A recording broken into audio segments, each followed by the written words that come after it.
Hello, I am Funny DPS Man, and this is a lore video. Definitely not the normal videos I post, but seeing as this is hands down the most important cutscene in Destiny's history to date, it calls for a little bit of break in the law. For those of you that want to keep this as spoiler free as possible, leave. What are you even doing here? The thumbnail and title is more than a warning, so yeah, just leave. They gone? Okay, good. Firstly, before we go into any discussion, I'll let you see the cutscene play out in full, so here you go. Before you can confront the witness, you must understand it. The witness's first victims were once like you, struggling for survival, bolstered by hope, until their hopes became reality. They called it the Gardener, their deity of life. It ushered them into a golden age. For eons they prospered, but their newfound god never spoke to them. It lavished them with gifts, but not with guidance.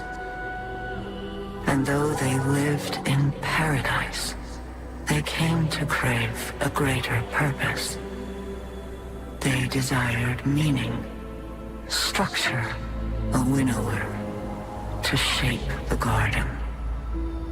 Their scholars discovered that the Gardener shared a connection with another entity among the stars.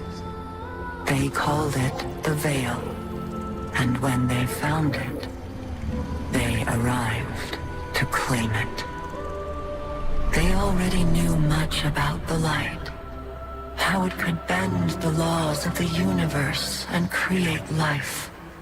But they came to realize that it could bring ruin just as easily. The cosmic events it set in motion could wipe out entire civilizations in a heartbeat, without reason. And so they saw the light, not as a source of prosperity, but of unfettered chaos. By studying the Veil, they came to know the darkness. A power that was shaped by thought and consciousness. And in the darkness, they found the means to carve away the chaos of existence, to calcify it into a final shape, eternal and perfected. They brought the Veil back to the Gardener in an attempt to strengthen their connection. There, they could reshape reality itself. The Gardener would not allow it, and so it fled their world. But they would not be deterred. Having witnessed the truth in the darkness, they used its binding power to merge themselves into the salvation they craved. Thus began the Witness's pursuit, its campaign to impose meaning on a meaningless universe,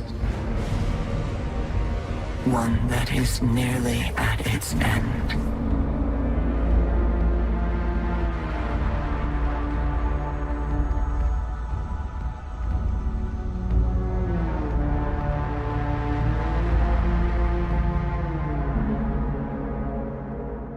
I'm gonna break this down piece by piece as I feel they are important, some of these bigger chunks, seeing as this is by far the most important cutscene in Destiny's history. The origins of the Witness have been unveiled for us.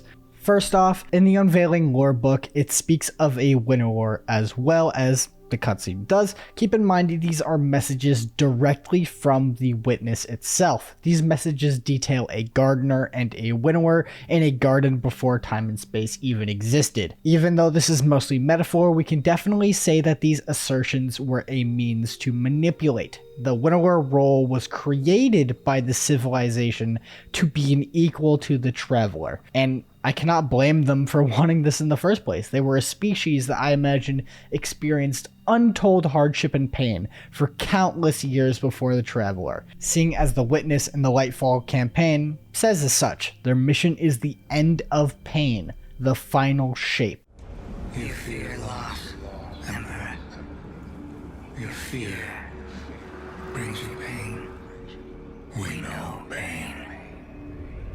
Our purpose is its end. You have no purpose. Because you fear to seek one. That fear is your failure. So let's go over the part about the Veil, seeing as that is probably the most interesting part to anyone that has played Lightfall for 15 minutes. Sadly, it doesn't give us any insight into the true nature of the Veil, but it does give us insight into what the Veil can be used for. Something I want to point out that was extremely cool was this image right here.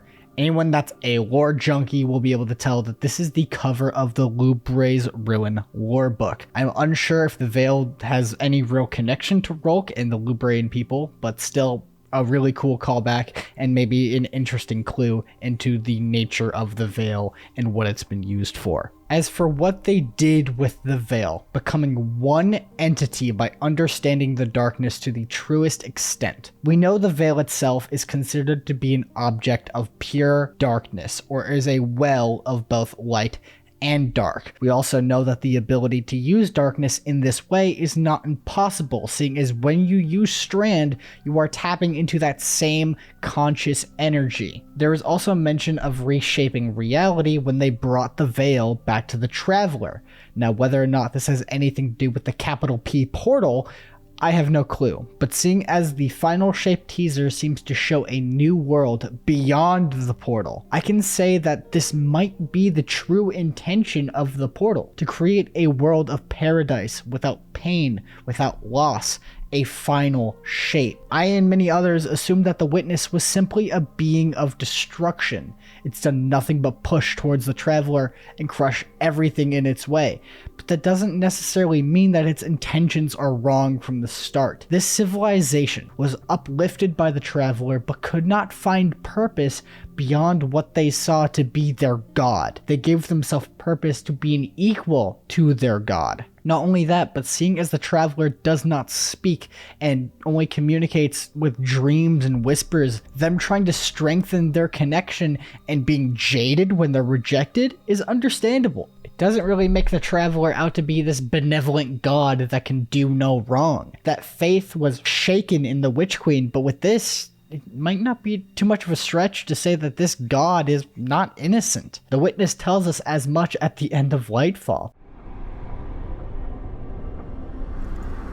The universe makes us all victim and perpetrator. Life's infinite cruelty. You, more than any, suffer both fates. Be free.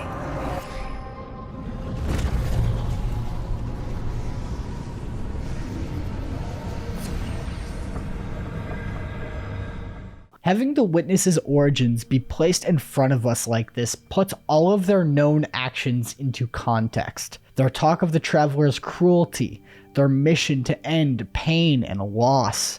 The final shape is a universe they wish to create, one with a defined purpose for all that exist within it and all that are strong enough to exist within it. Now that we understand what the Witness is, we can definitely choose a side or not really choose at all. And I won't lie, the Witness's desires actually feel more partial to them than the Traveler. Granted, the Traveler doesn't speak, and that is its intention. So obviously sympathizing with the Witness is going to be easier, seeing as its intentions are more laid out and focused. However, we can't really forget the methods the Witness took to enact these desires. It sought out the Hive and corrupted them away from the Traveler, creating a species that put millions of worlds to death. It forces its will upon those that may not agree to it. None remain to say they survived other than us. What I find concerning is the comparison to the Eliksni. The Eliksni,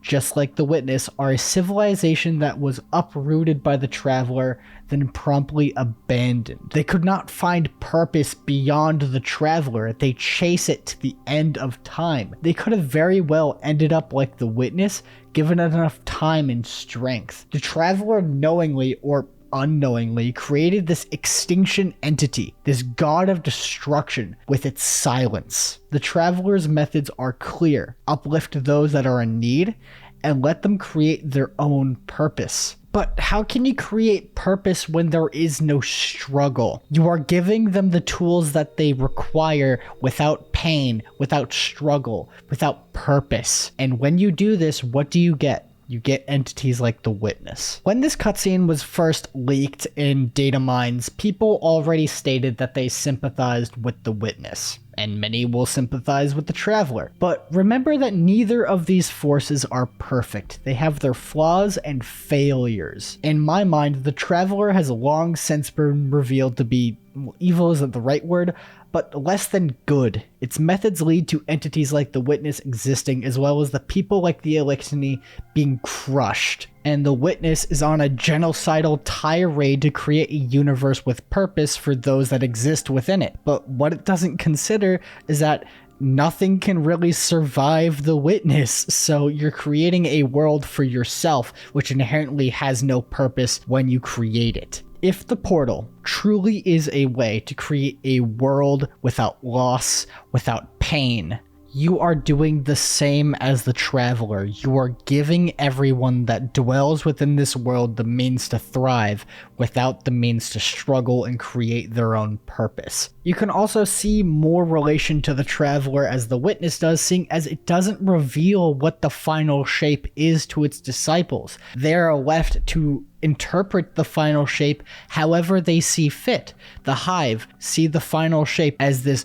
universe that has been raised and cut down, and the only thing that survive are the strong, but that inevitably means only one thing will be there at the end of the universe. Calus sees it as a world where it is nothing but joy and gluttony and pleasure. Rolk, while I don't believe directly stated, simply wishes to serve the Witness in any way possible, but how can they serve the Witness if they don't understand the full picture? The Witness is doing the same thing the Traveler does, withholding information, withdrawing its true intentions, and opposing any others that do not believe in its vision. People will side with the Witness, people will side with the Traveler, but you are basically siding with the same thing. A god, whether it is destructive or uplifting, that withholds their true intentions to their disciples and imposes their will upon those that did not ask for it. Now, as for what I think will come from this, I believe at the end of the game, the final shape, there will be either a choice that is made for us or a choice that our character makes on who to side with or to side with either of them at all. And I think that third option is the most likely. Both of these entities share the same methods, however, just with different intentions. And if we are going to truly create our own spot in the universe, we need to reject both of these ideologies, both of these methods, both of these entities, and create our own destiny. Get it? Anyways though, that's all from me. Again, this video is a big departure from what I normally do, so did you like it? Did you not? Let me know in the comments. If you did like it, maybe hit that like and subscribe button for me. I don't know, it makes me feel good. That's all though. Thank you so much for watching. Like, subscribe, go watch my other stuff, join my Discord. Sorry for being late, I've been moving house again, but yep, that's it. Goodbye.